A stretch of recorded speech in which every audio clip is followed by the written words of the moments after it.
I'm interviewing today Wouter van Acker from the School of Architecture at Griffith University. Wouter has written on the Belgian bibliographer Paul Otlet, and in particular he's been interested in the visualization of knowledge that Otlet produced. And on the Google Cultural Institute project, he's established a website on mapping knowledge. So we're going to ask us a number of questions and discuss very briefly Otlet as an introduction to this project. So, Wouter, firstly, I know that Paul Otlet has received a lot of attention in recent years. In 2008, he was described in the New York Times as the forgotten father of the World Wide Web. Quite a description. And in the Science Museum in London, in the New Information Gallery, we find Otlet next to Tim Berners-Lee and Vannevar Bush, both seen as forerunners of the World Wide Web or hypertext or various digital technologies. So how can it be that a person who didn't have a place in history for almost 40 years after his death in 1944 has now been accepted as a major figure within the field of information history? I think it's indeed remarkable that Otlet now is probably better known now at this moment than he was in his own lifetime. So it's almost... you could compare it to Bach almost, who has also been rediscovered after his life. I think, well, of course it has to do, first of all, the fact that he was marginalized already during the last part of his life, so during the interwar period. Then during the Second World War, a lot of his collections were destroyed, and then because he hadn't attained the recognition he deserved. Also after the Second World War, a lot of his collections disappeared and got lost. And it's only from after the 1970s that these collections were put into a secure place, that gradually these collections were being restored and made accessible. Also scholars started to write about Otlet. And so it's only, I think, in the last 10 years, let's say, that Otlet now is acknowledged as, or his work is acknowledged as being of monumental importance for the study of the history of information science. Right. I gather, though, at the same time as, or roughly the same time as he was being rediscovered, that rediscovery was accompanied by a view amongst some scholars that Otlet was someone who was obsessed by the dream to control the world by classifying it, that he was a sort of monomaniac with a single obsession. What do you think about that description? Yeah, I think, well, one of the most explicit ones was where Otlet was listed or included in an exhibition in the museum Dr. Ghislain in Ghent. It's a museum of psychiatry, and the exhibition was on morozovs, so about people who have these complete theories, comprehensive theories that become almost absurd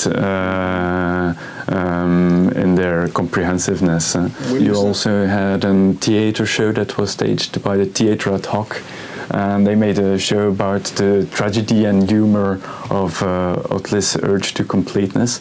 So it's certainly tempting to look at Otlet as a stereotypical utopian and all the drama that comes with it, the drama of not being able to complete and actually achieve or realize these dreams that he pursued.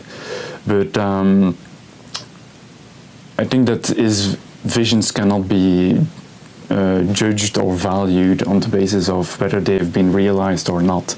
I think rather to understand these visions, you need to place them within the social, intellectual, and also disciplinary context, really to understand what Otlet's commitment to his own visions really were. And then you can see the provocative realists behind the megalomaniac in a positive sense, but also in a negative sense. Once you dig into history, you see that his visions were also motivated by some scientific, but also some occultists' belief in unity that drove his project, and that were sometimes or held sort of ambivalent relationships with the modernist avant-garde and their beliefs. So he's very much part of the modernist period, early 20th century, but I'm wondering what he thought of the Enlightenment project, the encyclopedic works of the Enlightenment, Diderot and D'Alembert, and then their 19th century successors, which were, after all, in the business, as was Otlet, of classifying knowledge, retrieving information from sources. I ask this also because Vannevar Bush, whom we mentioned earlier on, the American engineer who in 1945, in a famous article in the Atlantic Monthly, proposed a personal microfilm device called Memex, which probably stood for Memory Extended or Memory Index or something like that. And he, in that article, was extremely critical of encyclopedias and the current library cataloguing system. So I'm wondering, what did Otlet say, or what did Otlet think about that encyclopedic tradition? Yeah, it's an interesting question. I think Otlet was very critical of libraries at that time and of encyclopedias as well. So he invented at that time, or he conceived of what he called offices of documentations, which he thought first would supplement but eventually absorb libraries, because he thought libraries used outmoded manners of dealing with catalogs, but also he thought that so not only the classification system, but also the information services that they provided were not very effective.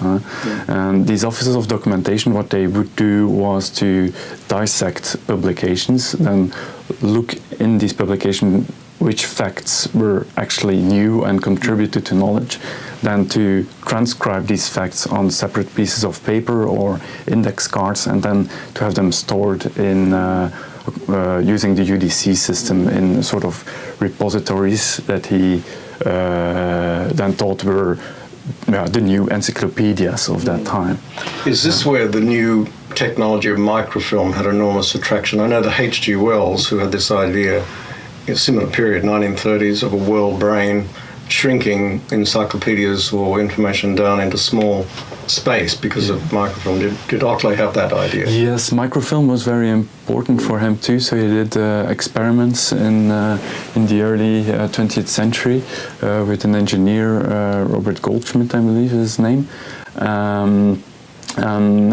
So it's still one part of the archives of the Mundaneum that has been remained rather unexplored. But if you look at it, there is an enormous collections of microfilms, which he also sometimes used to project images during conferences, and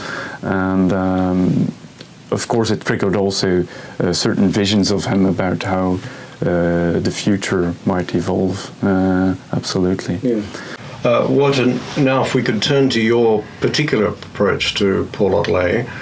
In 2011, you completed your doctoral dissertation on Otlet at the University of Ghent in Belgium. How is your approach and your biographical approach different or similar to others published on Otlet?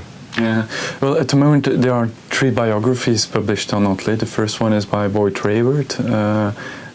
He wrote a biography about the Otlet's endeavors for bibliography and internationalism, and showed how he was a pioneer in both those fields. And he described how Otlet and La Fontaine founded these 2 important organizations, the International Institute for Bibliography and the Union of International Associations. The other biography by Françoise Levy adds more to the what we know about the private life of Paul Otlet and all his about his pacifist projects, let's say. And also these his campaigns for realizing the Cité Mondiale. And then last year there was a new book published by Alex Wright, cataloging the world, and so he sees in these global network structures that Otlet outlined, he sees in that an anticipation of the World Wide Web today. Now the biography that I've written during my as my doctoral dissertation, and now that I'm now trying to turn into a book, is not so much a biography of Otlet as it is an intellectual biography of his utopian visions and schemes. So it talks about the genesis, the development and the substance of these visions, and a look at how these ideas related to the intellectual context of that of their time. Yeah. So your initial training was in architecture. So how did you, as an architect, come to write about a bibliographer and a utopian thinker? Yes, well, I think it had to do with also with the time period when I was studying architecture. So that moment in time, everybody bought a mobile phone, the World Wide Web was coming online. So also in the field of architecture, there was a lot of interest for that emergence of a sort of new virtual space. I don't know, when I started my doctoral dissertation, I was planning to write about these changing relationships between the mental and representational spaces and their relationship with the more physical, social spaces. And then it was my supervisor, Pieter Ruitenhoven, who pointed me to the work of Paul Otlet, and especially his project for the Mundaneum and the Cité Mondiale that Le Corbusier had drawn. These sort of projects that show that when you have these epistemological changes, that they also trigger changes in the architecture and the infrastructure that uphold the way we deal with knowledge. And then when I started searching and digging into the archives of Paul Otlet, I found these enormous collections of images and also a lot of architectural plans. And once I discovered these, there are about 8,000 drawings, I saw that, okay, there's a book in this, and, and that's how I started. This interests me, the visualization of knowledge, of course, has a long prehistory before the 20th century in both two-dimensional and three-dimensional forms. You know, you have these trees of knowledge that go back to the Middle Ages, showing the relationship between various disciplines.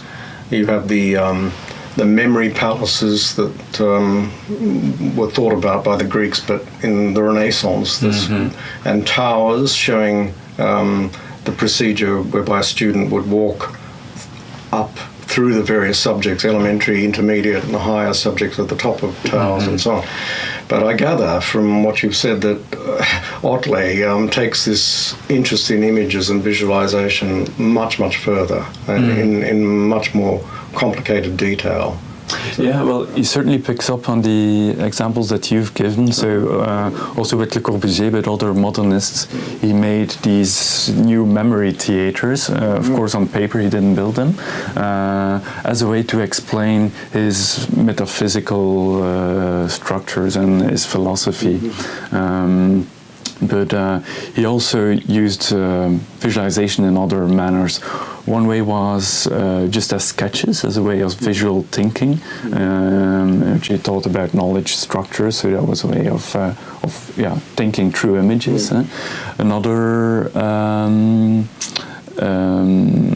or probably the biggest sections of his images, is what is called the Encyclopedia Universalis Mundaneum, and that comprises about, let's say 8,000 images or more.